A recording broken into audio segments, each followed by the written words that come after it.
So I would like to invite with great pleasure and respect the legend who needs absolutely no introduction, our very own Oscar Nayagan, Isaiyin Nayagan, musical genius A.R. Rahman avargal, with a very big round of applause. Ladies and gentlemen, sir, I request you to please join us on stage.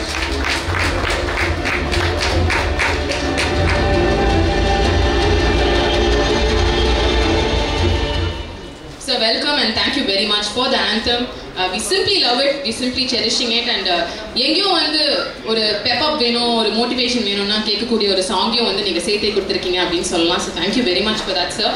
முதல்ல வந்து we heard even in your family, Murugadoss sir மாதிரியே வந்து your son is a very big Marvel fan. So அவர் உங்களை influence பண்ணாரா இந்த project நீங்கள் sign பண்ணுறதுக்கு, or why did you choose the project? My son Amin, hello, வணக்கம்.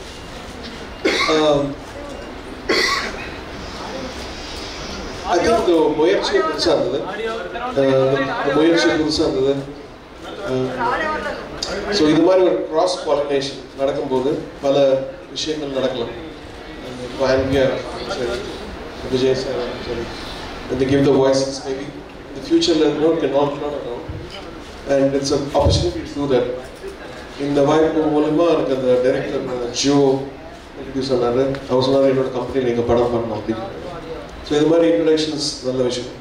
அப்புறம் என்னுடைய லேமாஸ்க்கு என்ற படம் அவர் பார்த்துட்டு இருக்கணும், நல்லா இருக்கு. நான் என்னோட ஹாலிவுட் ஃப்ரெண்ட்ஸ்க்கு காமிக்கிறேன். அது கூட அது இல்லாமல் இந்தியாவில் ஒரு யூத்தோட எனர்ஜி இப்போ அப்படின்னா நம்மளை யாரும் நிறுத்த முடியாது, ஒரு ப்ராக்ரஸ் நிறுத்த முடியாதுன்ற மாதிரி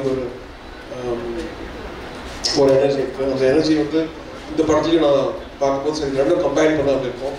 இந்த படத்தை மீறியும் ஒரு பாட்டு நிற்கணுன்ற மாதிரி விவேக் கேட்கும்போது விவேக் கன்வின்ஸ் பண்ணுறாங்க பாட்டு. Excellent. Thank you very much Vivek for also associating yourself with the project. Sir, இப்போ டைரக்டர் பற்றி நீங்கள் சொன்னீங்க. டைரக்டர் ஜோ வந்து இந்த ஆந்தம் பார்த்துட்டு பயங்கரமாக ரியாக்ட் பண்ணாரு அப்படின்னு நாங்கள் கேள்விப்பட்டோம். How was his expression and experience watching it, and what did he say அதுக்கப்புறம்? இது பண்ணும்போது பயமாக இருந்தது. ஏன்னா யூஸ்வலாக தெரியும்ல, ஒரு இங்கிலீஷ் படத்தில் ஒரு தமிழ் பாடம் ஹிந்தி பாடம் வரும்போது நம்மளா ஏன் எந்த வந்தோம் அந்த மாதிரி ஒரு பட் அந்த ஃபேன்ஸ் ஏற்கனவே இருக்காங்க. அது இல்லாத ஃபேன்ஸ் நிறைய பேர் வந்து அவெஞ்சர்ஸ்னா ஸ்பெல்லிங் தெரியாது. அது மாதிரி என்ன மாதிரி ஆளுங்க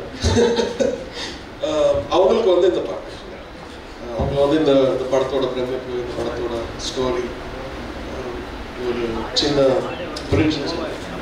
அது மாதிரி தான் நடிச்சிருப்பாங்க. இல்ல டைரக்டர் வந்து இந்த ஆந்தம் பார்த்துட்டு இந்த டைரக்டர் வந்து ஒரு டெல்லர் ஒன்று போனப்போ நான் பயந்துருந்தேன். என்ன சொல்ல போறாரு இருந்தாலும் இந்த மாதிரி ஒரு கேட்டுட்டு திருப்பி போட சொன்னாங்க. போட்டு பயங்கரமான ஹெட்டு கொடுத்துட்டாங்க அப்படின்னு சொன்னாரு. நான் போய் சொன்னேன்.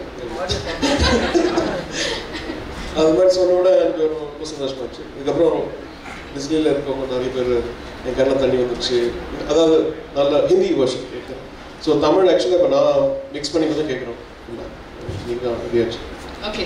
ஆல்சோ நீங்கள் இவ்வளோ சிம்பிளாக சொல்லிட்டீங்க. பட் ஏஜ் ஆஃப் அல்ட்ரான்ஸ் அவெஞ்சர்ஸோட செகண்ட் பார்ட் அதில் வந்து ஒரு சீக்வன்ஸையே வந்து நம்ம சூப்பர் ஸ்டாரோட எந்திரன் படம் நீங்கள் கம்போஸ் பண்ண ஒரு விஷயத்தை பார்த்து தான் இன்ஸ்பயர் ஆகி அவர் கம்போஸ் பண்ணதான் வந்து உங்ககிட்ட ஷேர் பண்ணியிருக்காரு. கரெக்டா? கண்டிப்பாக. அது ஒரு I thought it's very very good information. நம்ம ஆளுங்களை ரொம்ப மதிக்கவே தெரியல இல்லையா? நம்ம ஆளுக்கு என்ன பண்ணாலும் மதிக்க மாட்டோம். அது வந்து அவங்க சொல்லும்போது ஒரு மேல்நாட்டு அவங்க வந்து சொல்லும்போது தான் நம்ம ஆளோட பரவாயில்ல தெரியும்ன்ற மாதிரி. So I think we need to give respect to our people in a way and recognise the hard work. And it's nice for them to say that though the sequence is not there. அந்த sequence என்னோட favourite. எல்லாரும் ரொம்ப join ஆகிட்டு பெரிய ரொம்ப absolutely sir. Sir Avengers பற்றி தெரியாதவங்களை பற்றி நீங்கள் சொன்னீங்க. பட் அவெஞ்சர் ஃபேன்ஸ் பயங்கரமாக கிரேஸியாக இருக்கிறவங்க ஒரு பக்கம் இருக்காங்க. இன்னொரு பக்கம் ஒரு இன்டர்நேஷ்னல் மியூசிக்கை நீங்கள் வந்து கஸ்டமைஸ் பண்ணி லோக்கல் ஆடியன்ஸ்க்கு கொடுக்கணும். இந்த ப்ரெஷரை எப்படி சார் ஹேண்டில் பண்ணீங்க? அதை பற்றி மறந்துடணும். பிடிச்சவங்களுக்கு நன்றி, பிடிக்காதவங்களுக்கு அடுத்த தடவை இன்னும் பெட்டர் முயற்சி பண்ணி. Very nicely said sir. Last question. Computer graphic interfaceல வந்து நிறைய படங்கள் நம்ம ஊர்லயே இப்பலாம் பண்ண ஆரம்பிச்சிட்டாங்க. அதுக்கு எக்ஸாம்பிள் நீங்களே பண்ணிருக்கீங்க. எந்திரன் 2.0 அப்படி சொல்லிட்டு போலாம். இந்த மாதிரி வளர்ந்து வரும் காலகட்டத்தில் கிராஃபிக்கல் மூவிஸ் நிறையா வர மியூசிக்ல என்ன மாதிரி விஷயங்கள் உங்களுக்கு சேலஞ்சிங்காக இருக்கும், புதுசாக இருக்கும், அதில் இருக்கிற க்ரோத் என்னவா இருக்கும்னு நினைக்கிறீங்க? மியூசிக்கில் பார்த்தீங்கன்னா இப்போ ஒரு நம்ம ஆளுங்களே இந்த க்ரோத் இட்ஸ் ட்ரெமெண்டஸ். ஒரு நாள் ஒரு ரேடியோ ஸ்டேஷன் கேட்டப்போ இது நம்ம ஊர் ரேடியோ ஸ்டேஷன் மாதிரி இருக்குது. ஆக்சுவலி ஒரு மலையாள ரேடியோ ஸ்டேஷன் கேட்டேன் துபாயில், அப்புறம் தமிழ் ரேடியோ ஸ்டேஷன். ஸோ இந்த சவுண்டே இப்போ everybody is experimenting, everybody is trying, but there's good competition. And so in the மாதிரி சமயத்தில் I think uncompromisingly we have to push the bar again higher and higher. And இப்போ பார்த்தீங்கன்னா லிடியன் எங்கள் ஸ்கூலில் படித்த கேம் தஞ்சில் படித்த Lydian world's best piano select ஆகிட்டு $1 million பண்ணுறாங்க. ஸோ அது மாதிரி நிறைய விஷயம் நடக்குது. நான் ரொம்ப பெருமையாக இருக்கேன். Thank you sir, thank you so much once again.